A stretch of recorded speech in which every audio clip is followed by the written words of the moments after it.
चलो, a very good morning to everyone. So अभी तक हम लोग ने सप्लाई कर लिया, सप्लाई का रिवीजन वीडियो रिकॉर्ड कर लिया। अब अपन कर रहे चार्ज ऑफ जीएसटी भी कर लिया, उसका रिवीजन वीडियो रिकॉर्ड कर लिया। ठीक है, फिर से वही बोलूंगी, जब प्रिपरेशन फेज में चले जाओ, अभी क्लासेस कर रहे हो, जब प्रिपरेशन फेज में चले जाओ, जरूरत लगे तो रिवीजन वीडियो देखना, नहीं तो खुद के दिमाग से ही रिकॉल करने की पूरी कोशिश करना। ठीक है, चलो let us start with the charge of GST का रिवीजन। हमने चार्ज ऑफ जीएसटी में दो ही चीजों को कवर किया, एक रिवर्स चार्ज मैकेनिज्म और section number 9 and section number 5। मैंने कंपोजिशन स्कीम को इसमें कवर नहीं किया है क्योंकि हम उसको किधर करेंगे, रजिस्ट्रेशन में। तो रजिस्ट्रेशन में कंपोजिशन स्कीम का तुम्हें रिवीजन मिलेगा। यहाँ पे सिर्फ section number 9, 5 and reverse charge mechanism हमने पूरा कंप्लीट किया। तो let us now start with the revision. अब चार्ज ऑफ जीएसटी क्या बोलता है? चार्ज ऑफ जीएसटी बोलता है कि देखो, जैसे डीटी में होता है पीजीबीपी, उसमें सेक्शन नंबर 28 है जो बोलता है कि profit and gains of business and profession पे आपको क्या लगाना है, टैक्स लगाना है। तो there is a charging section. Similarly यहाँ पे भी क्या होगा, कोई तो चार्जिंग सेक्शन होना ही चाहिए। तो बोलते हैं आपको सीजीएसटी अप्लाई करना है या आईजीएसटी अप्लाई करना है, उसके लिए होता है चार्जिंग सेक्शन। अब चार्जिंग सेक्शन 9 भी है, चार्जिंग सेक्शन 5 भी है। ये दो अलग अलग सेक्शन है। मतलब जब आप सीजीएसटी एसजीएसटी अप्लाई करोगे तो सेक्शन नंबर 9 को रेफर करोगे, जब आप क्या करोगे, आईजीएसटी अप्लाई करोगे तो सेक्शन नंबर 5 को रेफर करोगे। बट मैम हमें ये समझ नहीं आ रहा था कि सीजीएसटी कब लगेगा, एसजीएसटी कब लगेगा और आईजीएसटी कब लगेगा। तो हमने कहा था एक होता है इंटर स्टेट सप्लाई और एक होता है इंट्रा स्टेट सप्लाई। हमने इस चीज को रेफर किया था कि देखो दो चीजें होती है, एक होता है तुम्हारा इंटर स्टेट सप्लाई और एक होता है तुम्हारा इंट्रा स्टेट सप्लाई। उसमें कहा था अगर location of the supplier and place of supply दो अलग अलग स्टेट है, या फिर आप क्या करते हो, एक्सपोर्ट करते हो, या फिर to and by SEZ unit होता है, ये सब क्या था, मेरा इंटर स्टेट सप्लाई जो हमने टाइप्स ऑफ सप्लाई में करा हुआ है और हमारे रिवीजन वीडियो 1 में वो कवर है पूरा डिटेल में। लेकिन मैम इंट्रा स्टेट क्या होता है, अगर location of the supplier and place of supply same state में है तो उसको हम बोलते हैं इंट्रा स्टेट सप्लाई। तो जब भी इंट्रा स्टेट सप्लाई होगा, आप सेंट्रल का भी टैक्स कलेक्ट करोगे और साथ में उस स्टेट का भी क्या करोगे, टैक्स कलेक्ट करोगे। और जब इंटर स्टेट होगा तो इंटर स्टेट में ऑलरेडी दो स्टेट्स इन्वॉल्व है, तो हम क्या करते हैं, एक मर्ज आउट करके एक टैक्स कलेक्ट करते हैं जिसको बोलते हैं integrated goods and service tax. Integrated जिसमें सीजीएसटी प्लस एसजीएसटी अगर कर लो तो वो बन जाता है इंटीग्रेटेड टैक्स। इसका रीजन क्या है वो भी रिवीजन वीडियो नंबर 1 में कवर है, क्योंकि अब डेस्टिनेशन बेस्ड टैक्स है इसके लिए। अब अपन आते हैं मैम, लिखा क्या था ये सेक्शन नंबर 9 और सेक्शन नंबर 5 में। तो सबसे पहले सबसेक्शन 1 बोलता है अगर एक इंट्रा स्टेट सप्लाई आपने किया, चाहे आप गुड्स का करो या सर्विस का करो, बस इसमें goods alcoholic liquor for human consumption नहीं हो सकते। क्यों? क्योंकि ये alcoholic liquor for human consumption GST की दुनिया से ही बाहर है। अब इसके लिए आप टैक्स निकालने के लिए आप वैल्यू कैलकुलेट करोगे, जो सेक्शन नंबर 15 सिखाता है। अब सेक्शन नंबर 15 क्या सिखाता है वो हमको वैल्यू ऑफ सप्लाई में पता चलेगा। तो बोलते हैं इसके ऊपर आप मैक्सिमम 20% का जीएसटी सीजीएसटी लगा सकते हो।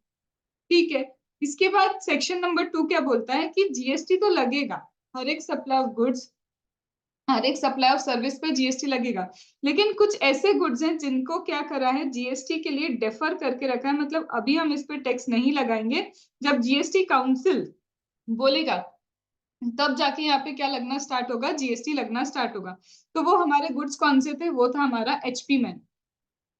अब एचपी मैन में क्या आता है, high speed diesel oil, petrol, फिर आता है हमारा motor spirit and aviation turbine fuel और नेचुरल गैस, जिसपे अभी जीएसटी नहीं लगेगा, आगे चल के जीएसटी लग सकता है। फिर आता है यहाँ सबसे काम की चीज, सेक्शन नंबर 9 सबसेक्शन 3। ये बोलता है कुछ ऐसे गुड्स और कुछ ऐसे सर्विस है जिसके ऊपर रिवर्स चार्ज मैकेनिज्म ही एप्लीकेबल होगा। और ये हमने क्या करके रखे, हमने मतलब गवर्नमेंट ने ऐसे गुड्स का क्या करके रखा है, ऐसे सर्विस का नोटिफिकेशन प्रॉपर निकाला है, जिसके बेस पे उन्हीं गुड्स और उन्हीं सर्विस पे क्या लगेगा, रिवर्स चार्ज मैकेनिज्म लगेगा। पूरा फोकस मेरा आज के रिवीजन लेक्चर में सिर्फ रिवर्स चार्ज मैकेनिज्म ही होने वाला है, क्योंकि वही काम का है। और मैम 9 सबसेक्शन 4 ये भी रिवर्स चार्ज मैकेनिज्म के लिए ही है, लेकिन इसमें क्या बताया हुआ है, इसमें बता के रखा है कि कभी अगर आप एक अनरजिस्टर्ड पर्सन से खरीदते हो कुछ चीज, ठीक है, और एक खरीदने वाला कौन होगा, खरीदने वाला मेरा कौन होगा, अगर रजिस्टर्ड पर्सन होगा, तो एक रजिस्टर्ड पर्सन अगर अनरजिस्टर्ड पर्सन से कुछ भी परचेस करता है तब रिवर्स चार्ज मैकेनिज्म आएगा। और इसको हमने कवर करके समझा था, इसमें मैम और कुछ नहीं होता, रियल इस्टेट को ही कवर किया है और किसी चीज को कवर नहीं करके रखा है।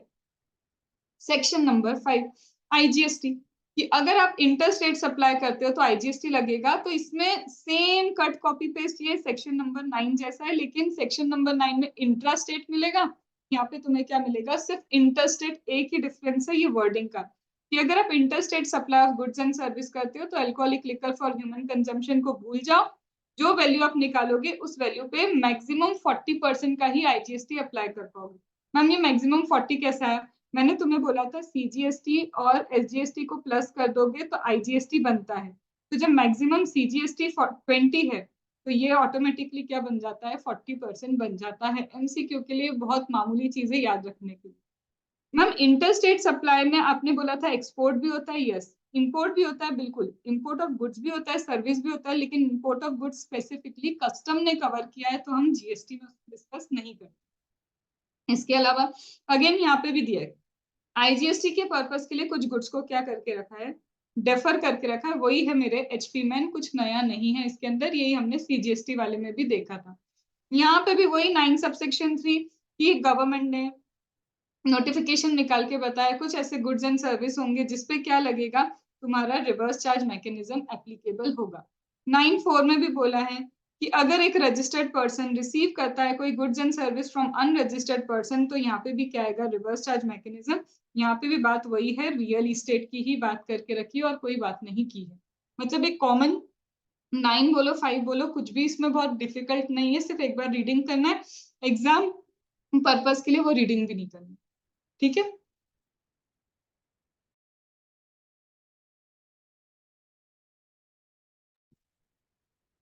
अब आ जाते हैं प्रॉपर हमारे रिवर्स चार्ज मैकेनिज्म पे। Ma'am what do you mean by reverse charge mechanism, तो मैंने तुमको समझाया था रिवर्स चार्ज मैकेनिज्म मतलब क्या है।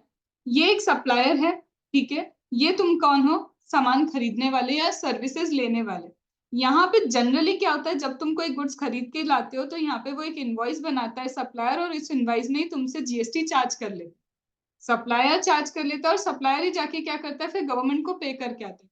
लेकिन कुछ ऐसे गुड्स और ऐसे सर्विस है जिसकी मॉनिटरिंग बहुत जरूरी है, तो उनकी मॉनिटरिंग के पर्पस के लिए ये जो रिसिपिएंट है सारी जिम्मेदारी इस पे दे दी कि कंप्लाइंस पहले कौन करता था, सप्लायर करता था, वो टैक्स कलेक्ट करता था, वही गवर्नमेंट को जाके क्या करता था, दे के आता था। अब वो बोल रहा नहीं, अब रिसिपिएंट तुम ये काम करना कुछ स्पेसिफाइड गुड्स एंड सर्विस के लिए, तो वो स्पेसिफाई किया है 9 सबसेक्शन 3 के अंदर। तो वहां पे जो भी कंप्लाइंस होगा, मेरा कंप्लाइंस कौन करता है, रिसिपिएंट करता है, इसी को बोलते हैं रिवर्स चार्ज मैकेनिज्म। तो यहाँ पे जहां नोटिफाई किया है वो है 9 सबसेक्शन 3, और जहां पे अनरजिस्टर्ड से आप खरीद रहे हो वो है 9 सबसेक्शन 4।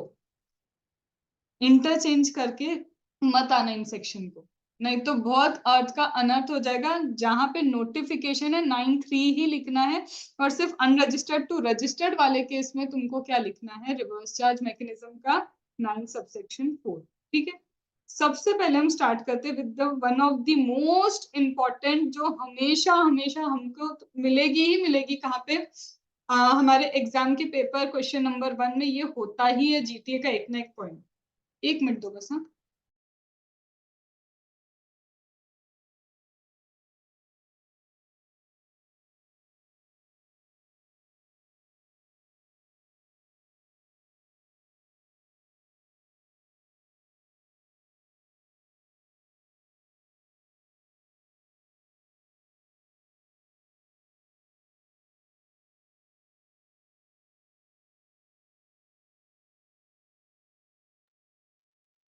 चलो स्टार्ट करते हैं। अब मैम ये जीटीए क्या था, जीटीए में ये बोला है, देखो हमने ये समझा था कि ma'am goods transport agency by road जब सर्विसेज देता है गुड्स ट्रांसपोर्टेशन की, तो गुड्स ट्रांसपोर्ट एजेंसी जब बाय रोड क्या देता है, सर्विस देता है गुड्स ट्रांसपोर्टेशन की, ये सर्विस अगर वो 7 स्पेसिफाइड कैटेगरी वाले लोगों को देता है तभी रिवर्स चार्ज मैकेनिज्म आएगा। ये चीज हमने समझी थी कि गुड्स ट्रांसपोर्ट एजेंसी अगर सर्विस देता है गुड्स ट्रांसपोर्टेशन की, बस देना है उसको बाय रोड, तभी क्या होगा, रिवर्स चार्ज मैकेनिज्म का कॉन्सेप्ट आएगा, नहीं तो रिवर्स चार्ज मैकेनिज्म नहीं आएगा। अब इसके लिए हमने शुरुआत किससे की थी? हमने शुरुआत की थी सबसे पहले कि ये जो गुड्स ट्रांसपोर्ट एजेंसी है ना, इसके पास ऑप्शन है, ये चाहे तो 12% पे टैक्स पे कर सकती है, या चाहे तो 5% पे भी टैक्स पे कर सकता है। अगर इसने चूज किया है कि मुझे 12% पे टैक्स पे करना है, तो इसको इनपुट टैक्स क्रेडिट मिल जाएगा, कोई प्रॉब्लम नहीं उसमें। लेकिन अगर ये भाई साहब चूज करते हैं कि मुझे 5% पे जाना है, तो इसको इनपुट टैक्स क्रेडिट नहीं मिलेगा। और 5% पे गया है तो हो सकता है कि रिवर्स चार्ज मैकेनिज्म लग जाए। अब ये हो सकता है कि बात मतलब क्या है, अगर ये मैम 5% चूज करता है, उसके ऊपर एक और चॉइस किया इसने, क्या चॉइस किया है कि मैं 5% पे तो टैक्स पे करूंगा, लेकिन मैं ये डिक्लेरेशन देता हूं कि मैं ही टैक्स कलेक्ट कर लूंगा उस रिसिपिएंट से, और सारे कंप्लायंसेस मैं करने के लिए रेडी हूं। तो 5% के बाद भी इसने चॉइस लिया कि मैं डिक्लेयर करता हूं कि सारे कंप्लायंस मैं करूंगा, तब भी क्या आएगा, फॉरवर्ड चार्ज मैकेनिज्म। तो फॉरवर्ड चार्ज मैकेनिज्म दो चीजों पे डिपेंड करता है, या तो आप 12% ले लो, और अगर आप 12% नहीं ले रहे हो तो आप 5% लेने के बाद और एक डिक्लेरेशन दे रहे हो कि मैं डिक्लेयर करता हूं कि मैं ही सारे कंप्लेंट्स करूंगा, तब भी जीटीए को क्या लगेगा, फॉरवर्ड चार्ज मैकेनिज्म लगेगा, रिवर्स चार्ज मैकेनिज्म नहीं लगेगा। इस पे मैं जा रही हूँ थोड़ा स्लो, ये डिफिकल्ट था मैम। ये तो आप तब सोचोगे ना कि वो 12% ले या 5% ले, जब ये क्या होगा, एक रजिस्टर्ड जीटीए होगा। अगर मेरा खुद जीटीए ही अनरजिस्टर्ड है, तब तो आपको कुछ सोचना नहीं, क्योंकि उसने खुद ने अपनी 20 लाख किलोमीटर केस में रजिस्ट्रेशन की जरूरत नहीं है, उसको कंप्लाइंस की कोई जरूरत नहीं। अब जब मेरा जीटीए रजिस्टर्ड पर्सन होता है, अगर उसने 12% लिया, तो आपने बोला मैम फॉरवर्ड चार्ज मैकेनिज्म लगेगा, लेकिन उसमें भी मुझे मेगा एग्जेम्पशन एक बार चेक कर लेना चाहिए कि कहीं कोई मेगा एग्जेम्पशन का पॉइंट तो नहीं आ रहा जो बोलता है कि यहाँ पे टैक्स नहीं लगेगा सप्लाई ऑफ सर्विस पे। और अगर 5% है और उसने डिक्लेरेशन दिया, तब भी आपने बोला कि फॉरवर्ड चार्ज मैकेनिज्म लगेगा, फिर भी चेक कर लेना कहीं कोई मेगा एग्जेम्पशन तो नहीं रोक रही टैक्स लगाने से। और अगर आपका क्या है, 5% है और आप डिक्लेरेशन नहीं दे रहे, तो आप आरसीएम बेसिस पे आप रिवर्स चार्ज मैकेनिज्म लगाओगे, लेकिन आरसीएम तभी लगेगा जब ये रिसिपिएंट कौन होगा, वो 7 कैटेगरी वाला पर्सन। तो आरसीएम लगाने के लिए 5% भी जरूरी है, नो डिक्लेरेशन भी चाहिए, और साथ में जो रिसिपिएंट है वो 7 कैटेगरी वाला पर्सन ही होना चाहिए, तब जाके आप आरसीएम लगा सकते हो, नहीं तो आप आरसीएम नहीं लगा सकते। यहाँ तक ऑल क्लियर? ठीक है। अब मैम रिसिपिएंट कौन होता है? तो मैंने कहा था रिसिपिएंट वो पर्सन होता है जो फ्रेट पे करता है, जो कंसिडरेशन पे करता है, फ्रेट पे करता है, वही मेरा क्या है, रिसिपिएंट। अब हमने सीखा था कि मैम एक चीज आपने और बोली थी कि अगर GTA central government state government के किसी डिपार्टमेंट को सर्विस देता है, या फिर लोकल अथॉरिटी को सर्विस देता है, या गवर्नमेंट एजेंसी को सर्विस देता है, जो रजिस्टर्ड, पता है किस पर्पस के लिए हुआ है, सिर्फ टीडीएस डिडक्ट करने के लिए ही इन्होंने रजिस्ट्रेशन लिया था। तो अगर मेरा जीटीए ऐसे किसी सेंट्रल गवर्नमेंट के एस्टेब्लिशमेंट को क्या दे रहा है, सर्विस दे रहा है, जो टीडीएस पर्पस के लिए रजिस्टर्ड हुआ था, तो उस पे है मेगा एग्जाम्पशन। मतलब भले ही वो 7 कैटेगरी वाला था, 7 कैटेगरी में होने के बाद भी यहाँ पे क्या होगा, कुछ भी टैक्स नहीं लगेगा, यहाँ पे रिवर्स चार्ज मैकेनिज्म नहीं लगेगा, यहाँ पे सीधे सीधे आप मूव कर जाओगे किसके ऊपर, फॉरवर्ड चार्ज मैकेनिज्म के ऊपर। अब मैम हमको ये समझ नहीं आ रहा, आप सप्लायर जीटीए है, ऑन रोड उसने सर्विस प्रोवाइड करनी है, सर्विस रिसिपिएंट को देनी है, वो 7 कैटेगरी वाले रिसिपिएंट कौन है? तो बोलते हैं 7 कैटेगरी वाले रिसिपिएंट मतलब कोई भी रजिस्टर्ड पर्सन, कोई भी, बस वो रजिस्टर्ड पर्सन में वही सेंट्रल गवर्नमेंट के लोग जो रजिस्ट्रेशन सिर्फ टीडीएस के लिए लिए हैं वो नहीं हो सकते। अगर वो है तो मेगा एग्जेम्पशन नहीं है, मेगा एग्जेम्पशन में ये लिखा है कि रिवर्स चार्ज मैकेनिज्म नहीं लगेगा, फॉरवर्ड लग सकता है। ठीक है मैम। इसके अलावा फैक्ट्री हो सकता है, cooperative society, partnership firm. Factory के आगे रजिस्टर्ड लिखा है, कोऑपरेटिव सोसाइटी सोसाइटी एक्ट में रजिस्टर्ड होनी चाहिए, और पार्टनरशिप के आगे लिखा है चाहे वो रजिस्टर्ड हो या अनरजिस्टर्ड हो, मतलब एक रजिस्टर्ड पार्टनरशिप फर्म को सर्विस दो या अनरजिस्टर्ड, दोनों ही केस में रिवर्स चार्ज मैकेनिज्म में ही कवर होने वाले हो आप। ठीक है ma'am. Society, casual taxable person, body corporate, इनको भी अगर आप सर्विसेज देते हो तो रिवर्स चार्ज मैकेनिज्म लगेगा। तो मैम छूटा कौन? एनआरटीपी तो छूट गया ना, एनआरटीपी पे नहीं लगेगा। रजिस्टर्ड कोई भी पर्सन हो सकता है, कैजुअल टैक्सेबल पर्सन यहाँ पे छूट गया मेरा। तो ऐसे लोग हैं जो 7 कैटेगरी में अभी भी नहीं आए हैं। तो 7 कैटेगरी कोई भी registered person, factory, cooperative society, partnership firm register हो या नहीं हो, सोसाइटी, कैजुअल टैक्सेबल पर्सन या बॉडी कॉर्पोरेट। अब करना क्या है, यहाँ पे एक और मेगा एग्जामिनेशन आता है, वो बोलता है कि अगर जीटीए सर्विस देता है एक अनरजिस्टर्ड पर्सन को, जीटीए क्या देता है, सर्विस देता है अनरजिस्टर्ड पर्सन को, वो अनरजिस्टर्ड पर्सन जो 7 कैटेगरी में नहीं है, इन 7 कैटेगरी में अगर वो अनरजिस्टर्ड पर्सन नहीं आता है, तो उस केस में भी क्या होगा, ना रिवर्स चार्ज मैकेनिज्म लगेगा ना फॉरवर्ड चार्ज मैकेनिज्म लगेगा, क्योंकि मेगा एग्जामिनेशन है। तो दो मेगा एग्जामिशन है, या तो आप इन लोगों को सर्विस दो तो भी मेगा एग्जामिशन है, या तो आप सर्विस किसको देते हो, अनरजिस्टर्ड पर्सन को देते हो, वो 7 कैटेगरी में नहीं आता, तो भी मेरा क्या है, मेगा एग्जामिशन है। बट मैम ये अनरजिस्टर्ड पर्सन है और 7 कैटेगरी वाला ही है, तो मैंने तुमको सिखाया था रिवर्स चार्ज मैकेनिज्म में ये कंपलसरी हो जाता है कि अगर आपको रिवर्स चार्ज मैकेनिज्म लगता है तो एक अनरजिस्टर्ड पर्सन को भी रजिस्ट्रेशन लेना कंपलसरी हो जाता है। तो अगर जीटीए किसी ऐसे अनरजिस्टर्ड पर्सन को सर्विस देता है जो 7 कैटेगरी में आता है, तो उसको कंपलसरी रजिस्ट्रेशन लेके मेगा यहाँ पे क्या करना पड़ेगा, रिवर्स चार्ज मैकेनिज्म का कंप्लायंस करना पड़ेगा। तो अब नटशेल की बात करें, नटशेल की बात ये है कि मैम रिसिपिएंट बेसिस पे दो चीजें आती, या तो सेंट्रल गवर्नमेंट स्टेट गवर्नमेंट है तो भी आरसीएम नहीं लगेगा मैम, क्योंकि मेगा एग्जामिशन, आरसीएम भी नहीं, फॉरवर्ड भी छोड़ ही दो अभी। दूसरा क्या है, दूसरा ये है कि अगर आप एक अनरजिस्टर्ड पर्सन और 7 कैटेगरी में नहीं आते हो तो भी आप पे क्या है, मेगा एग्जामिशन है। तीसरी मेगा एग्जामिशन एक और है, वो गुड्स के रिस्पेक्ट में, कि GTA on road service provide कर रहा है और कौन से गुड्स ट्रांसपोर्ट करता है, वो गुड्स ट्रांसपोर्ट करता है एग्रीकल्चर वाले, ऑर्गेनिक मैन्योर वाले, न्यूज़पेपर वाले, तुम्हारे डिफेंस मटेरियल वाले, रिलीफ मटेरियल वाले, मतलब मिल्क, सॉल्ट, ये सारी चीजें अगर वो ट्रांसपोर्ट करवा रहा है तुम्हारा जीटीए, तो भले ही तुमने 7 कैटेगरी वालों को ही क्यों ना दिया, तो भी क्या आएगा, मेगा एग्जामिशन। तो मुझे पता है जीटीए में क्या क्या कवर अप करना है। जीटीए में मेरे लिए 3-4 चीजें कवर हो रही। पहला तो सोचो कि जीटीए रजिस्टर्ड है या अनरजिस्टर्ड है। मेरा अनरजिस्टर्ड जीटीए तो मेरी बातें ही खत्म हो गई यहाँ। बट अगर मेरा जीटीए रजिस्टर्ड है, तो रजिस्टर्ड के केस में मैं उससे एक बार पूछूंगी 12% चूज किया या 5%, उसने बोल दिया 12%, तो मुझे फॉरवर्ड चार्ज मैकेनिज्म पे जाना है। लेकिन मेरा जीटीए बोलता है नहीं मैम मैंने 5% चूज किया है, तो मैं उससे दूसरा क्वेश्चन पूछूंगी, डिक्लेरेशन दिया या नहीं दिया। वो बोलता है डिक्लेरेशन नहीं दिया तो रिवर्स चार्ज, और अगर उसने डिक्लेरेशन दे दिया तो क्या आएगा, फॉरवर्ड चार्ज। इसके बाद भी मैं उससे कुछ क्वेश्चन और पूछूंगी, बोलूंगी रिसिपिएंट कौन है तेरा, ठीक है, हो सकता है रिसिपिएंट में मेरे को मेगा एग्जामिशन नजर आने लग जाए। मैंने पूछा रिसिपिएंट कौन है, किसको ये सर्विस दे रहे हो, और उससे भी पहले मैंने पूछा तुम ऑन रोड सर्विस देते हो या बाय एयर देते हो या बाय सी, क्योंकि सी एंड एयर पे मेगा एग्जामिशन नहीं है और आरसीएम भी नहीं है, वहां पे क्या है, सीधे फॉरवर्ड। ठीक है, हमने उससे पूछा, उसने बोला रोड से देता हूँ। मैंने कहा किसको दे रहे हो सर्विस, तो बोले मैं सेंट्रल गवर्नमेंट स्टेट गवर्नमेंट के उस एस्टेब्लिशमेंट को दे रहा हूँ जो सिर्फ टीडीएस पर्पस के लिए रजिस्टर हुए, मेगा एग्जामिशन।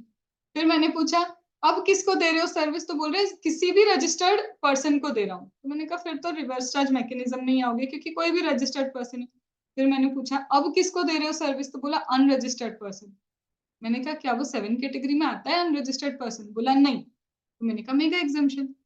7 कैटेगरी में आता है, बोला हाँ। तो मैंने कहा उसको रजिस्ट्रेशन करवाओ और उससे रिवर्स चार्ज मैकेनिज्म का कंप्लायंस करवाओ। फिर मैंने और पूछा, बोले मैम जीटीए हूँ, रोड से ट्रांसफर कर रहा हूँ, 5% लिया है, डिक्लेरेशन भी नहीं दिया है, लेकिन पता है कौन से गुड्स है जो मैं ट्रांसपोर्ट करता हूँ, याद करो, agriculture manure, organic manure, newspaper, milk, salt, pulses, फिर डिफेंस मटेरियल।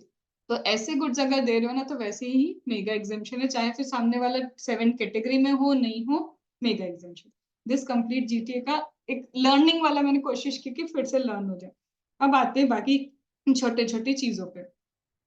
अब इसका एक बार क्रक्स जरूर रेफर कर लेना, जितनी चीजें मैं यहाँ पे डिस्कस कर रही थी वो क्रक्स हमने ऑलरेडी यहाँ पे पॉइंटर्स के थ्रू लिख लिया है, ठीक है। अब मैं यहाँ पे उसको रीड आउट नहीं कर रही। अब आ जाते हैं आगे, और क्या देके रखा है मैम। अब आते हैं हम आर्बिट्रल ट्रिब्यूनल वाली एडवोकेट वाली सर्विस पे। ये भी थोड़ी सी टफ थी तो इसको भी स्लो चलेंगे, फिर अपनी रफ्तार बढ़ा लेंगे। मैम यहाँ पे लिखा था अगर सर्विस कौन प्रोवाइड करता है, मेरा इंडिविजुअल एडवोकेट अगर सर्विस प्रोवाइड करता है। इसका पहले मैं क्रक्स ही दे देती हूँ ना। क्रक्स क्या था मैम, अगर एक individual advocate that include senior advocate, individual advocate including senior advocate या फिर फर्म ऑफ एडवोकेट, अगर एक रजिस्टर्ड बिजनेस एंटिटी को क्या देते हैं, सर्विसेज देते हैं, अगर ये क्या करते हैं रजिस्टर्ड बिजनेस एंटिटी को सर्विस देते, तो मैम हमेशा आंख बंद करके reverse charge mechanism.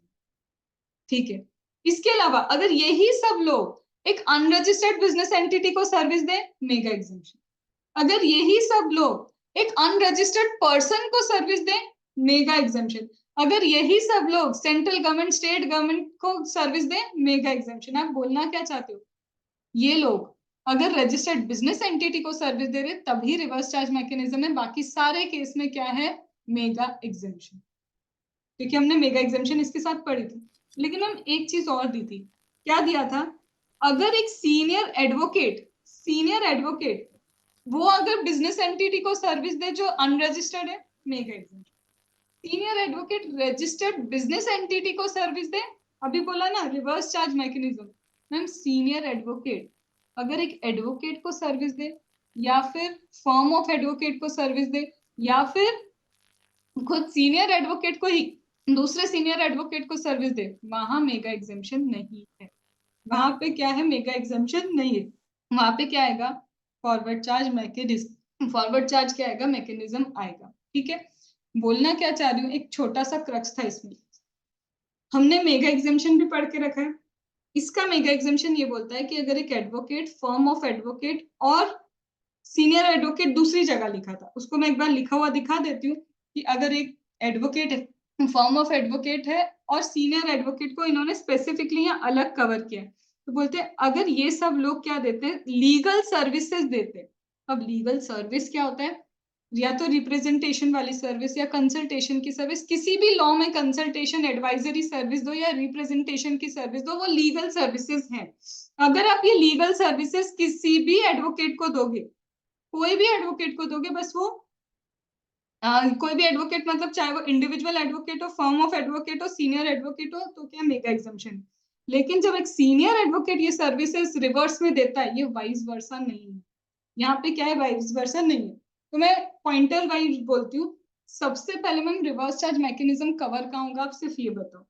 Reverse charge mechanism सिर्फ तब कवर होगा जब advocate, firm of advocate, senior advocate business entity को सर्विस देता है और वो बिजनेस एंटिटी रजिस्टर्ड होना चाहिए। इकलौता केस जहां रिवर्स चार्ज मैकेनिज्म भी और टैक्सेशन भी है। बाकी सब जगह मेगा एग्जेम्पशन है। कैसे, अगर ये advocate, firm of advocate, senior advocate unregistered business entity को सर्विस देगा, मेगा एग्जेम्पशन। किसी अनरजिस्टर्ड पर्सन को सर्विस देगा, मेगा एग्जेम्पशन। खुद ही एडवोकेट को service they, firm of advocate को सर्विस दे, सीनियर एडवोकेट को सर्विस दे, मेगा एग्जेम्पशन। लेकिन सीनियर एडवोकेट जब आपस में क्या करता है, एडवोकेट को सर्विस देता है, फर्म ऑफ एडवोकेट को सर्विस देता है, तब मेगा एग्जेम्पशन नहीं। क्योंकि सीनियर से ले रहे हो मतलब लग्जरी है, वो एक्सपीरियंस का एक्स्ट्रा चार्जेस करेगा ही करेगा। तो सीनियर जब service advocate, firm of advocate या दूसरे सीनियर एडवोकेट को देता है, तब मेगा एग्जेम्पशन नहीं, तब फॉरवर्ड चार्ज मैकेनिज्म है। ठीक है, दिस कंप्लीट्स एडवोकेट वाला। इसमें हमने बहुत सारी प्रोबेबिलिटी भी की थी कि लेने वाला सीनियर एडवोकेट, देने वाला फर्म, लेने वाला फर्म, देने वाला, मतलब हर जगह से इधर उधर की प्रोबेबिलिटी करके कब फॉरवर्ड आएगा कब रिवर्स आएगा वो हमने चेक किया था।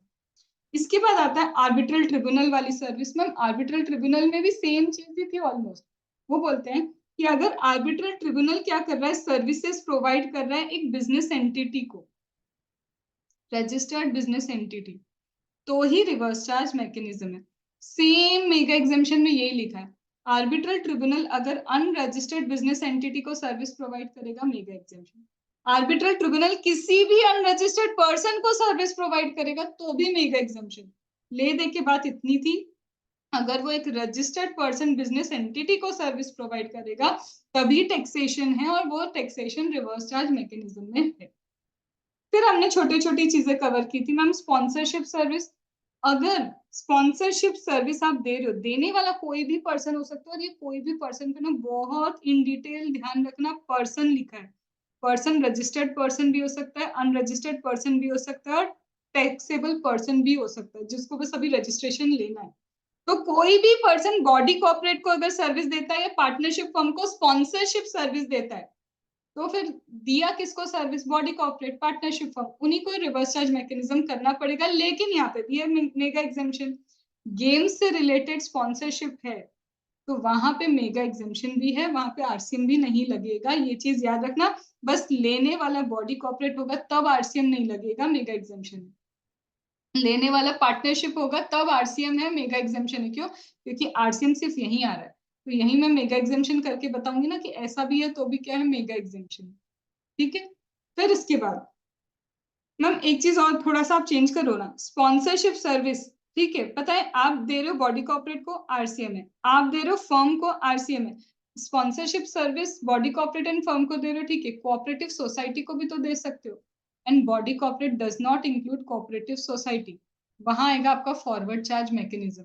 और फिर मेगा एग्जेम्पशन में चेक करना, अगर ये गेम से रिलेटेड स्पॉन्सरशिप सर्विस है तो भी क्या हो जाएगा, मेगा एग्जेम्पशन हो जाएगा। फिर इसके बाद मैम गवर्नमेंट अगर कोई भी सर्विस, बहुत बड़ी बात कर दी थी और इसलिए मैंने कहा था इसका मेगा एग्जामिशन हम कब करेंगे, जब मेगा एग्जामिशन चैप्टर स्टार्ट करेंगे, क्योंकि बहुत बड़ी क्या है, लिस्ट है, जिस लिस्ट में बता के रखा है कि कौन कौन सी सर्विस मेगा एग्जामिटेड। पर इन सिंपल बोला है, गवर्नमेंट अगर कोई भी सर्विस प्रोवाइड करती, कोई भी पे वर्ड पे फोकस है, गवर्नमेंट कोई भी सर्विस प्रोवाइड करेगी बिजनेस एंटिटी को, रिवर्स चार्ज मैकेनिज्म। फिर इनको समझ में बहुत भारी बातें कर दी है, तो लिस्ट दी है मेगा एग्जामिशन की कि ये सर्विस पे मेगा एग्जामिशन है। पढ़ते ही पढ़ते क्या समझ में आया, यहाँ लिखा है एक्सक्लूडिंग, मतलब गवर्नमेंट कोई भी सर्विस प्रोवाइड करेगी आरसीएम में, लेकिन ये जो सर्विसेज हम दे रहे हैं ना, इस पे फॉरवर्ड चार्ज मैकेनिज्म। इन सर्विसेज पे क्या होने वाला है, फॉरवर्ड चार्ज। जैसे इमूवेबल प्रॉपर्टी को रेंट पे देना, फॉरवर्ड चार्ज।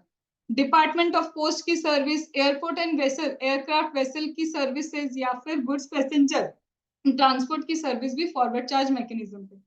लेकिन स्पेसिफिकली इसके रिस्पेक्ट में भी क्या है, मेगा एग्जेम्पशन में कुछ कुछ लिखा है, बहुत सारी प्रोबेबिलिटी है, इसको भी हम कहाँ पे कवर कर पाएंगे अच्छे से, मेगा एग्जेम्पशन के एंट्री के साथ। फिर आता है मैम यहाँ पे आप क्या बोल रहे हो, गवर्नमेंट कोई भी सर्विस प्रोवाइड करेगा बिजनेस एंटिटी को, वो क्या आएगा, रिवर्स चार्ज मैकेनिज्म। और आप बोल रहे हो कि एक्सक्लूड इमूवेबल प्रॉपर्टी, मतलब इमूवेबल प्रॉपर्टी पे लगेगा मैम फॉरवर्ड चार्ज मैकेनिज्म। हाँ, इसका मतलब गवर्नमेंट जब क्या देता है, बिजनेस एंटिटी को सर्विस देता है, तो फॉरवर्ड चार्ज मैकेनिज्म आता है। लेकिन मैम यहाँ पे देखो, अब यहाँ क्या लिखा है, गवर्नमेंट अगर इमूवेबल प्रॉपर्टी का रेंट पे, इमूवेबल प्रॉपर्टी रेंट पे देता है किसी रजिस्टर्ड पर्सन को, तो आरसीएम आ जाता है। इधर मैम आप अभी आप अपने शब्दों में क्या बोले, गवर्नमेंट ने कोई भी सर्विस प्रोवाइड की बिजनेस एंटिटी को, ठीक है, तो यहाँ होता है reverse charge mechanism. Except this renting the immovable property, मतलब रेंटिंग ऑफ इमूवेबल प्रॉपर्टी पे आएगा फॉरवर्ड चार्ज मैकेनिज्म। आप ही ने बोला कि फॉरवर्ड चार्ज मैकेनिज्म आएगा, फिर आप यहाँ क्या बोल रहे हो, गवर्नमेंट अगर रेंटिंग ऑफ इमूवेबल प्रॉपर्टी करता है तो आरसीएम में कवर है, अगर उसने किसी रजिस्टर्ड पर्सन को दिया तो ये तो कॉन्फ्लिक्ट है। यहाँ बोलते हो फॉरवर्ड में कवर होगा, यहाँ बोलते हो रिवर्स चार्ज मैकेनिज्म में कवर होगा। प्रॉब्लम क्या है, सिर्फ इतना है कि अगर गवर्नमेंट ने रजिस्टर्ड पर्सन को दी है ये सर्विस तो आरसीएम है, और अगर गवर्नमेंट अनरजिस्टर्ड पर्सन को ये वाली सर्विस दे रही है तो फॉरवर्ड चार्ज मैकेनिज्म में ही कवर होगा। डन। तो याद रखना, वैसे तो ये सर्विस फॉरवर्ड की है, लेकिन अगर ये एनी रजिस्टर्ड पर्सन को जाए, कोई भी पर्सन, बस वो रजिस्टर्ड होना चाहिए, कंपनी रजिस्टर्ड है, एचयूएफ रजिस्टर्ड है, पार्टनरशिप फर्म रजिस्टर्ड है, अनरजिस्टर्ड पार्टनरशिप फर्म है, फॉरवर्ड चार्ज होगा। रजिस्टर्ड पार्टनरशिप फर्म है वो रिवर्स में चली जाएगी, अगर देने वाला कौन है, गवर्नमेंट है। हम एक चीज, देने वाला गवर्नमेंट नहीं है, आपने आपने क्या किया, किसी रजिस्टर्ड पर्सन को इमूवेबल प्रॉपर्टी रेंट पे दे दी, वो वैसे ही आरसीएम में कवर नहीं, वो तो वैसे ही किसमें कवर है, आपके फॉरवर्ड चार्ज मैकेनिज्म में कवर है। क्योंकि मैंने आरसीएम में क्या बताया था, सप्लायर भी यही होना चाहिए, सर्विस भी वही होनी चाहिए, रिसिपिएंट भी वही होना चाहिए, एंड कंडीशन है, एक भी कंडीशन पिट गई तो फॉरवर्ड में जाओगे और फॉरवर्ड के बाद चेक करोगे कहीं कोई मेगा एग्जाम्पशन तो नहीं है। डन। और रिवर्स में भी चेक करते ही हैं कि कहीं कोई मेगा एग्जाम्पशन तो नहीं है। तो इसका हमने चार्ट बना लिया था कि अगर गवर्नमेंट किसी रजिस्टर्ड पर्सन को सर्विस देगी आरसीएम में और अनरजिस्टर्ड को देगी फॉरवर्ड चार्ज है। लेकिन एक चीज और बोली थी मैम, अगर ये सर्विस रेसिडेंशियल ड्वेलिंग वाली हुई तो कि मैंने एक रेसिडेंशियल ड्वेलिंग क्या दिया है, रेंट पे दिया है, तो भी आपको यहाँ पे मेगा एग्जेम्पशन की एंट्री चेक करनी होगी, क्योंकि थोड़ा सा अमेंडमेंट यहाँ पे मेगा एग्जेम्पशन की एंट्री में भी है। तो इसको भी हमने अभी किसके लिए छोड़ा है, मेगा एग्जेम्पशन। जब हम मेगा एग्जेम्पशन करेंगे ये सारी सर्विस को फिर से हम क्या करेंगे, उठाएंगे और फिर प्रॉपर चार्ट बना के इसको कंप्लीट कर पाएंगे। ठीक है, अब आते हैं किसके ऊपर, अब कौन सी सर्विस बची, ये वही बोला ना, अगर रेसिडेंशियल ड्वेलिंग एक रजिस्टर्ड पर्सन को दो, कोई भी पर्सन अगर रेसिडेंशियल ड्वेलिंग किसी रजिस्टर्ड पर्सन को देता है मैम आरसीएम, तीन चीजें इमूवेबल प्रॉपर्टी के रेंटिंग के ऊपर ही है। तीन चीजें क्या है, इमूवेबल प्रॉपर्टी के रेंटिंग के ऊपर है। पहले हमने क्या समझा था कि मैम ये फॉरवर्ड में होती है, फिर आपने बताया कि अगर गवर्नमेंट दे रहा है रजिस्टर्ड पर्सन को तो ये renting of immovable property RCM में चली जाएगी। अब आप फिर से बोल रहे हो कि कोई भी पर्सन अगर रेंट पे देता है ये रेंटिंग रेसिडेंशियल ड्वेलिंग तो भी आरसीएम में, क्रक्स नहीं समझ पा रहे। पहले लिखा था इमूवेबल प्रॉपर्टी की रेंटिंग, अब लिख रहे हैं रेसिडेंशियल ड्वेलिंग। इमूवेबल प्रॉपर्टी में लैंड भी आता है, इमूवेबल प्रॉपर्टी में बड़े बड़े टावर भी आते हैं, पाइपलाइन भी आती है। तो ये बड़ी चीज है, बहुत बड़ी चीज है, जिसमें लैंड भी कवर है। यहाँ सिर्फ बना बनाया घर कवर हो रहा है कि अगर आप अपना रेसिडेंशियल घर किसको देते हो, आप किसी रजिस्टर्ड पर्सन को देते हो, तब भी क्या आएगा, आरसीएम आएगा। इसका मतलब ये है गवर्नमेंट कोई भी मूवेबल प्रॉपर्टी रजिस्टर्ड पर्सन को दे आरसीएम, कोई भी मूवेबल प्रॉपर्टी, कोई भी पर्सन या और कोई भी पर्सन रेसिडेंशियल ड्वेलिंग दे रजिस्टर्ड पर्सन को तो भी क्या है, आरसीएम। मैं नटशेल क्या निकाल सकती हूँ, अगर रजिस्टर्ड पर्सन को चाहे इमूवेबल प्रॉपर्टी जाए पर वो देने वाली गवर्नमेंट होनी चाहिए तो भी आरसीएम, और रजिस्टर्ड पर्सन को immovable property include residential dwelling जाए तो भी क्या है, आरसीएम ही है। यहाँ पे देने वाला गवर्नमेंट होना चाहिए, तो गवर्नमेंट किसी भी तरह की चीज दे रजिस्टर्ड पर्सन को, आरसीएम है। और यहाँ पे कोई भी पर्सन लिखा है तो मैम कोई भी पर्सन में तो गवर्नमेंट भी इंक्लूड हो गया, तो भी क्या है, RCM.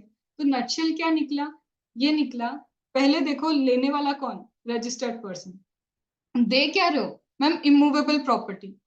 Immovable property is a wide term, तो वाइड टर्म में गवर्नमेंट को देखो कि देने वाला क्या गवर्नमेंट है, अगर गवर्नमेंट इमूवेबल प्रॉपर्टी देती है आरसी, अगर गवर्नमेंट नहीं है इमूवेबल प्रॉपर्टी रेंट पे देने वाला, फॉरवर्ड चार्ज यहाँ के हिसाब से। ठीक है, फिर आते इधर मैम, कोई भी पर्सन रेसिडेंशियल ड्वेलिंग दे रहा है, अगर कोई भी पर्सन रेसिडेंशियल ड्वेलिंग दे रहा है आरसी, लेकिन अगर कोई भी पर्सन रेसिडेंशियल ड्वेलिंग नहीं दे रहा है तो फॉरवर्ड चार्ज मैकेनिज्म। तो पता है इन दोनों की बहुत भयंकर क्या बनती है, हमारी प्रोबेबिलिटीज बनती है जब इधर उधर इंटरचेंज होता है। तो हमको बहुत ध्यान से सोचना पड़ेगा देने वाला कौन है, लेने वाला तो फिक्स हो गया रजिस्टर्ड पर्सन, पर देने वाले पे ही सारी चीजें जा रही है। यहाँ वाइड चीज कवर की इमूवेबल प्रॉपर्टी और यहाँ सिर्फ एक सिंपल सी चीज कवर हुई है रेसिडेंशियल ड्वेलिंग। तो रिवीजन वीडियो में इससे डिटेल में नहीं बोल पाएंगे, बट आई होप जिन्होंने पढ़ लिया उनको तो समझ में आ रहा है इधर उधर कहाँ जा रहे हैं। इसके अलावा क्या मैम, अगर आप क्या देते हो, ट्रांसफर डेवलपमेंट राइट्स देते हो किसी को भी, किसी भी प्रमोटर को कि भाई ले मैंने तेरे को डेवलपमेंट राइट दे कि इस लैंड पे तू डेवलपमेंट कर ले, तो प्रमोटर को ही रिवर्स चार्ज मैकेनिज्म में क्या करना पड़ेगा, कंप्लाइंस। या फिर आप लॉन्ग टर्म लीज पे लैंड देते हो तो भी क्या होगा, कोई भी पर्सन दे, ये प्रमोटर को क्या करना है, रिवर्स चार्ज मैकेनिज्म फॉलो करना होगा। जस्ट रीड एंड जस्ट इसको दिमाग में रख लो, इससे ज्यादा इस पे फोकस करने की जरूरत नहीं है। इसके अलावा आता है मैम, अगर director of a company, company को या बॉडी कॉर्पोरेट को सर्विस दे, तो डायरेक्टर क्या दे रहा है, कंपनी या बॉडी कॉर्पोरेट को सर्विस दे रहा है, तो कंपनी को क्या करना पड़ेगा, रिवर्स चार्ज मैकेनिज्म फॉलो करना पड़ेगा। लेकिन मैम डायरेक्टर कौन, ये मेरा इंडिपेंडेंट डायरेक्टर है, इसका मतलब मेरा एम्प्लॉय नहीं है। डायरेक्टर क्या है, मेरा इंडिपेंडेंट डायरेक्टर है, मतलब मेरा एम्प्लॉय नहीं है। अगर ये मेरा एम्प्लॉय होता, अगर डायरेक्टर कौन होता, मेरा एम्प्लॉय होता और एम्प्लॉयमेंट के टर्म्स में वो सर्विसेज प्रोवाइड करता, याद है, employ providing in terms of employment service to the employer, तो मैम शेड्यूल 3 क्या बोलता है, neither supply of goods nor supply of service. तो जो चीज नाइदर सप्लाई ऑफ गुड्स बनी नॉर सप्लाई ऑफ सर्विस बनी मैम, वो तो आएगी नहीं आरसीएम में।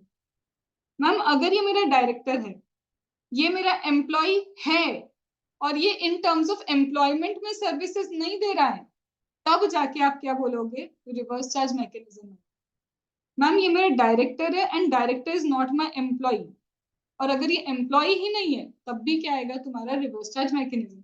मैम ये मेरा डायरेक्टर है, इसका जो टीडीएस है ना 192 में डिडक्ट होता है। अरे 192 में तो एम्प्लॉइज का टीडीएस डिडक्ट होता है, इसका मतलब एम्प्लॉय अपने एम्प्लॉयर को in terms of employment service दी है, उसके लिए टीडीएस डिडक्ट किया है, तो यहाँ पे शेड्यूल 3 आ जाएगा कि एम्प्लॉय ने अपने एम्प्लॉयर को in terms of employment service the, schedule 3 neither supply of goods not supply of service, यहाँ पे जीएसटी की बातें करना भी मत। तो डायरेक्टर के केस में चिराग क्या सोचना पड़ेगा, क्या एम्प्लॉय है, अगर एम्प्लॉय है सोचो क्या एम्प्लॉयमेंट में उसने कुछ दिया है, तो एम्प्लॉय भी सोचो एम्प्लॉयमेंट भी सोचो, तो अगर दोनों यस यस हो गए तो शेड्यूल 3 भी यस हो जाएगा, और इनमें से एक भी चीज ना हो गई तो शेड्यूल 3 भी ना हो जाएगा, और शेड्यूल 3 ना हुआ तो यहाँ पे आरसीएम हाँ हो जाएगा। आया समझ में। फिर इसके बाद हम इंश्योरेंस एजेंट अगर इंश्योरेंस कंपनी को सर्विस देता है, इंश्योरेंस कंपनी को कंप्लायंस करना है। हम रिकवरी एजेंट अगर क्या कर रहा है, रिकवरी एजेंट अगर बैंक को सर्विसेज दे रहा है, रिकवरी एजेंट मेरा क्या कर रहा है, बैंक को अगर सर्विसेज दे रहा है, तो कौन कंप्लायंस करेगा, मैम बैंक को ही क्या करना पड़ेगा, कंप्लायंस।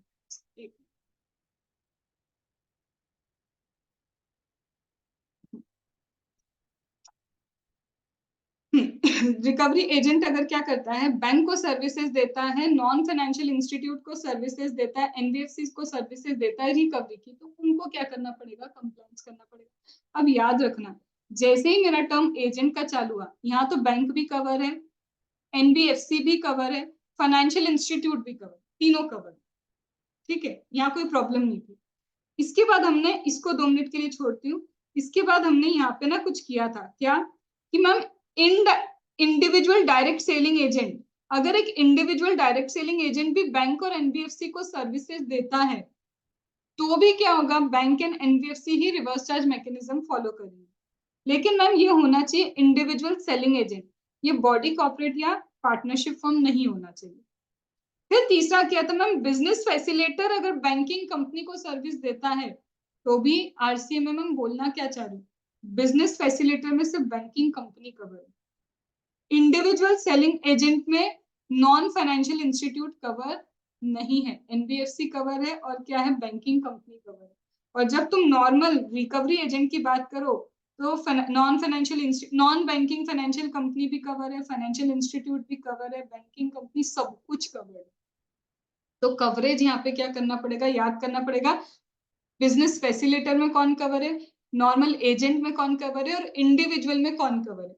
और इंडिविजुअल में ये भी याद रखना कि अगर मैम सर्विस देने वाला बॉडी कॉर्पोरेट या पार्टनरशिप फर्म हुई तो फॉरवर्ड चार्ज मैकेनिज्म, इंडिविजुअल ही सर्विस देना चाहिए, तब जाके रिवर्स चार्ज मैकेनिज्म होता है। डन।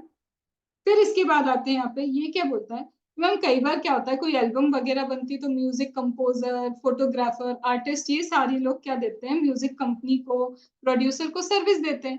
तो ये जो म्यूजिक वाला है, कंपोजर है, फोटोग्राफर है, ये जो भी सर्विस दे रहा है, तो कंपनी को क्या करना होगा, रिवर्स चार्ज मैकेनिज्म फॉलो करना। इसमें कोई बहुत ज्यादा चीजें हैं नहीं। लेकिन मैम एक ऑथर है, उसने अपनी बुक लिखी, ओरिजिनल बुक लिखी, लिटरेरी वर्क लिखा, वो पब्लिशर को बोलते हैं कि भाई तू इसको प्रिंट कर, मैं तेरे को अलाउ करता हूँ, मतलब उसको कॉपीराइट एंजॉय करने को दे रहा है, तू सेल कर, मैं तेरे को अलाउ करता हूँ, मतलब कॉपीराइट एंजॉय करने को दे रहा है। तो ऐसे केस में भी रिवर्स चार्ज मैकेनिज्म है, लेकिन ऑथर को एक चॉइस दे दी, अगर ऑथर चाहे तो डिक्लेरेशन दे सकता है कि मैं एक्सेप्ट करता हूँ कि मैं ही फॉरवर्ड चार्ज में सारे कंप्लेंट्स करूंगा, और 1 साल तक वो ये चीज को विड्रॉ नहीं करेगा। वो एक बार चॉइस ले ली उसने कि मैं क्या कर रहा हूँ, डिक्लेरेशन दे रहा हूँ कि मैं ही कंप्लायंसेस करूंगा, पब्लिशर को रहने दो, मैं हूं ना, और ये 1 साल तक कम से कम उसको कंप्लायंस करना होगा, तब जाके ये फॉरवर्ड चार्ज में कवर हो जाता है। मैम आरबीआई को सर्विस दे रहे, आरबीआई को कौन सर्विस दे रहा है, oversee members, members of oversee committee, oversee committee मतलब इंडिया ही नहीं, कंट्री वाइज लेवल पे जो मेंबर्स होते हैं, वो अगर आरबीआई को पता है सर्विसेज दे रहे, तो मैम रिवर्स चार्ज मैकेनिज्म है। लेकिन मेगा एग्जेम्पशन तब आता है जब आरबीआई इन्हीं ओवरसी कमिटी मेंबर से पता है कौन सी सर्विस ले रहा है, फॉरेन एक्सचेंज मैनेजमेंट की सर्विस लेता है, तो वहां मेगा एग्जेम्पशन। तो ऐसे तो आरसीएम है, लेकिन अगर यही सर्विस फॉरेन एक्सचेंज मैनेजमेंट की हो जाए, तो अगर ये सर्विस फॉरेन एक्सचेंज मैनेजमेंट की है, तब तो मैम क्या है, मेगा एग्जेम्पशन। इसको हमने कवर कर लिया, बिजनेस फैसिलिटेटर कवर कर लिया। मैम ऐसे ही क्या होता है कि हमको पता है क्या चाहिए, मेरा एक बिजनेस है, मुझे बिजनेस में कौन चाहिए, बिजनेस में हेल्प करने वाला फैसिलिटेटर या करस्पॉन्डेंट, ठीक है। तो मैंने इसको कांटेक्ट किया कि भाई अब मेरे को क्या है, फुल फ्लेज क्लासेस चालू करनी है, करस्पॉन्डेंट मेरी हेल्प करो। करस्पॉन्डेंट भी क्या रखता है, अपने एजेंट रखता है जो कस्टमर लाके दे। तो बोलता है ये एजेंट अगर अपने करस्पॉन्डेंट को कोई भी सर्विस देता है तो ये करस्पॉन्डेंट को ही क्या करना होगा, रिवर्स चार्ज मैकेनिज्म फॉलो करना पड़ेगा। फिर आते हैं मैम सिक्योरिटी सर्विस। अगर कोई भी पर्सन सिक्योरिटी सर्विस देता है, बस वो बॉडी कॉर्पोरेट नहीं होना चाहिए। अगर कोई भी इस पर्सन, जैसे हमारे काका, वॉचमैन काका, वो सर्विसेज दे रहे किसी रजिस्टर्ड पर्सन को, तो रजिस्टर्ड पर्सन को बोलो ना रिवर्स चार्ज मैकेनिज्म फॉलो करे। लेकिन अगर ये बॉडी कॉर्पोरेट होगा तो फॉरवर्ड चार्ज मैकेनिज्म ही रहेगा। पर ये याद रखना कि ये forward charge reverse charge mechanism या फिर कुछ भी कहाँ नहीं लगेगा, अगर आप सेंट्रल गवर्नमेंट, स्टेट गवर्नमेंट या फिर लोकल अथॉरिटी या गवर्नमेंट एजेंसी को सर्विस दे रहे हो जो टीडीएस पर्पस के लिए ही रजिस्टर्ड हुई, सेम लाइक जीटी। अगर आपका रिसिपिएंट ये गवर्नमेंट वाले हैं तो भले ही एक कोई भी पर्सन मतलब registered person, unregistered person, taxable person, अगर क्या दे रहा है, सर्विस दे रहा है रजिस्टर्ड पर्सन जो टीडीएस पर्पस के लिए रजिस्टर हुआ है, वो सेंट्रल गवर्नमेंट, स्टेट गवर्नमेंट के एस्टेब्लिशमेंट से, तो सब कुछ फुलफिल हो भी रहा था, फिर भी क्या है, मेगा एग्जेम्पशन। ठीक है। फिर इसके बाद आते हैं मैम, ये सर्विस क्या थी, ये सर्विस है अगर आप मोटर व्हीकल को रेंट पे देते हो। ठीक है।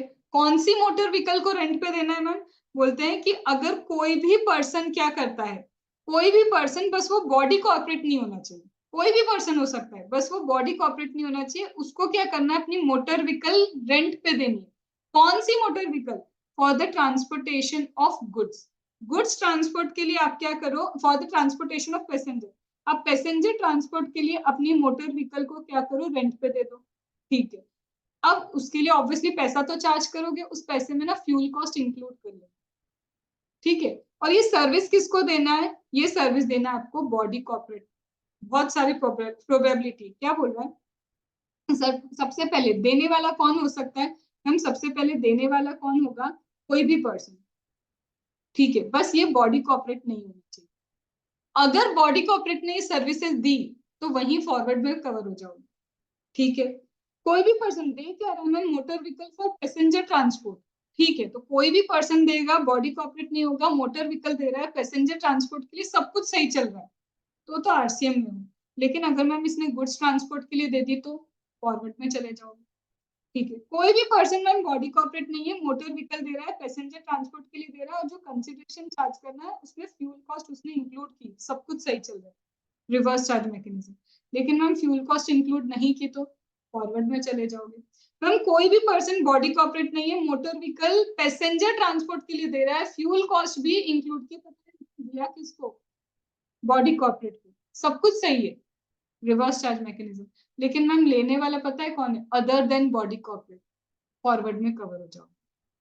और इन सब चीजों से पहले भी तुम्हें एक चीज सोचनी होगी, जो पर्सन ये रेंटिंग ऑफ मोटर व्हीकल की सर्विस दे रहा है, क्या वो मैम 5% पे टैक्स पे कर रहा है, अगर 5% पे टैक्स पे करता है तो आरसीएम आएगा।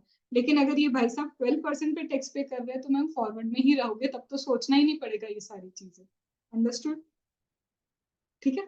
फिर इसके बाद मैम कई बार क्या होता है, हम हमारी सिक्योरिटीज को क्या देते हैं, उधार पे दे देते हैं, लेंडिंग ऑफ सिक्योरिटी, शेयर्स वगैरह हैं, हम उसको किसी को सिक्योरिटी को उधार पे देते हैं। तो ये जो सिक्योरिटी जब हम किसी को उधार पे देते हैं ना, इसमें बीच में एक इंटरमीडियरी होता है जो क्या करता है, ये काम करता है, वो हमारी सिक्योरिटी लेगा, किसी को उधार पे दिलवाएगा, तो ये इंटरमीडियरी की जो सर्विस है वो बोरोवर को दे रहा है, तो बोरोवर का ही क्या करना होगा, रिवर्स चार्ज मैकेनिज्म में कंप्लायंस करने होंगे, ये इंटरमीडियरी कोई कंप्लायंस नहीं करेगा। देन फाइनली हमारा पूरा की पूरा रिवर्स चार्ज मैकेनिज्म की सर्विस खत्म हुई। हम ये क्या है, फिर वो आईजीएसटी वाली सर्विसेज बच गई। हाँ, ये आईजीएसटी की सर्विस, और ये कुछ नहीं, इंपोर्ट ऑफ सर्विस है, कि अगर सप्लायर मेरा इंडिया के बाहर है और आप इंडिया में सर्विसेज ले रहे हो, that is import of service.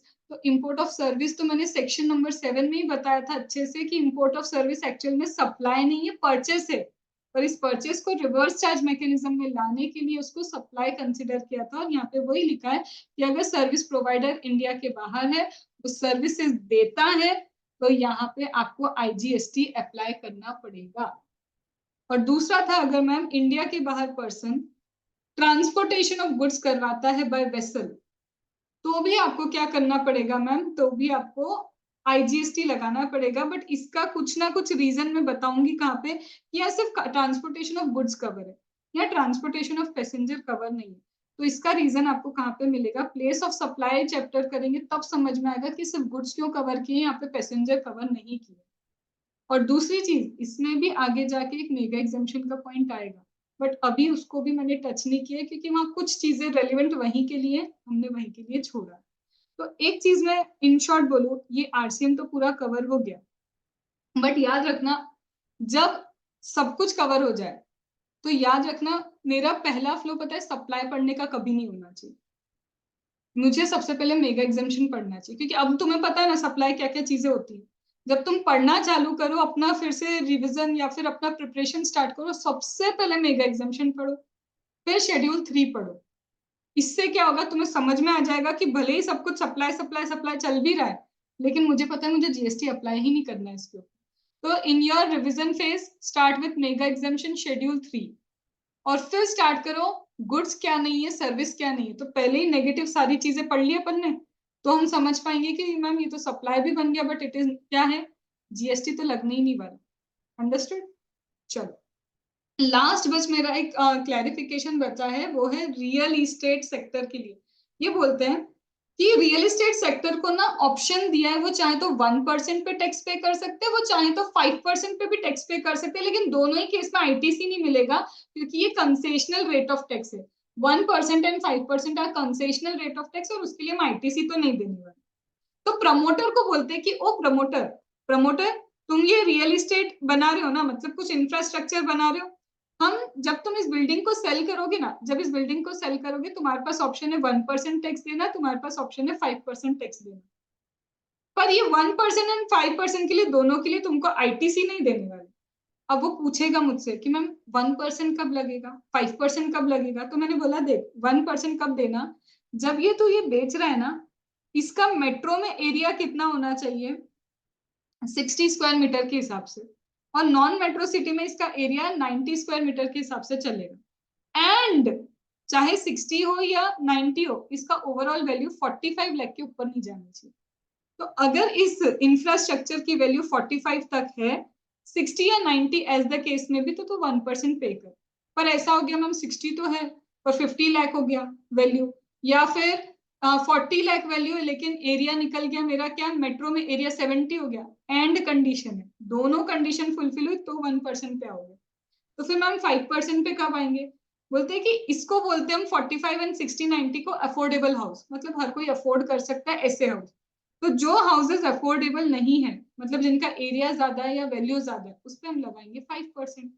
और साथ साथ में कमर्शियल अपार्टमेंट होते हैं ना, कमर्शियल अपार्टमेंट जो घर जो शॉप वगैरह बनी होती है तुम्हारी सोसाइटी में, तो बोलते हैं वो कमर्शियल अपार्टमेंट्स भी अगर हैं तो उस पर भी 5% लगेगा, अगर ये कमर्शियल अपार्टमेंट का जो एरिया है 15% से ज्यादा नहीं है टोटल कारपेट एरिया पे। सिर्फ इसको रटना है कि ये इतना इसका क्या है परसेंटेज है, वो डायरेक्ट ही देंगे 15 या 10 है जो है दे देंगे तुमको। बोलते लेकिन देखो ये 1% 5% तुम्हें पे तो करने दे रहे हैं, उसकी और कंडीशन है। क्या कंडीशन है उसकी, पहली कंडीशन तो है कि हम बोल ही दिए ना ITC नहीं मिलेगा, वो तो तुम भी समझ गए। लेकिन तुमने जब ये बनाया होगा, इसको बनाने के लिए तुमने इंजीनियर की सर्विस ली होगी, इसको बनाने के लिए ब्रिक्स लगे होंगे, इसको बनाने के लिए सीमेंट लगा होगा, आर्किटेक्ट की सर्विस लगी होगी, मतलब इनपुट एंड इनपुट सर्विस दोनों तुमने इसको बनाने के लिए यूज किए होंगे। तो बोलता है ये इनपुट एंड इनपुट सर्विस तुम्हें रजिस्टर्ड पर्सन से ही लेना था, कम से कम 80%, कम से कम 80% input and input service registered person से अगर तुम ले लेते तो फॉरवर्ड चार्ज मैकेनिज्म ही है। लेकिन इसने बेचारे ने 70% ही खरीदा रजिस्टर्ड से, 80% में कितने की कमी आ गई, 10% की कमी आ गई। तो बोलते ये 10% ना तुम्हारा रिवर्स चार्ज मैकेनिज्म में कवर हो, और ये 10% जो तुम्हारा रिवर्स चार्ज मैकेनिज्म में कवर हो रहा है, इस पे पक्का पक्का 18% से ही रिवर्स चार्ज मैकेनिज्म लगेगा। बट अगर ये चीज सीमेंट है जो तुमने अनरजिस्टर्ड पर्सन से खरीदी, ये चीज अगर क्या है सीमेंट है जो तुमने अनरजिस्टर्ड पर्सन से खरीदी, तो वहां 18 नहीं 28% GST चार्ज करेंगे रिवर्स चार्ज मैकेनिज्म। और अगर ये पर्सन ये क्या है, कैपिटल गुड्स है, तो कैपिटल गुड्स में जो रेट एप्लीकेबल होगा ना उसी से तुम्हारा रिवर्स चार्ज मैकेनिज्म लगेगा। ये हमने समझा था रियल एस्टेट सेक्टर में। तो क्वेश्चन में देखना पड़ेगा कि सीमेंट अनरजिस्टर्ड से लिया और वो बोल भी रहा है कि 80% का इसका क्या हुआ है शॉर्टेज, कितना रहा है 80% होने में 10%। तो समझ जाना अगर सीमेंट का 10% शॉर्टेज रहा है तो वो वाली चीज आरसीएम में कवर होगी और वहाँ 80% पे तुमको रिवर्स चार्ज मैकेनिज्म अप्लाई करना है, ऑल्दो इसका क्वेश्चन नहीं है। ठीक है, तो this complete my chapter number 2 का रिवर्स चार्ज मैकेनिज्म। पूरा जो सबसे इंपॉर्टेंट तो रिवर्स चार्ज मैकेनिज्म का ये रिवीजन लेक्चर था वो कंप्लीट किया। कंपोजिशन हम कवर करेंगे रजिस्ट्रेशन के साथ। ठीक है, तो this and with the revision video.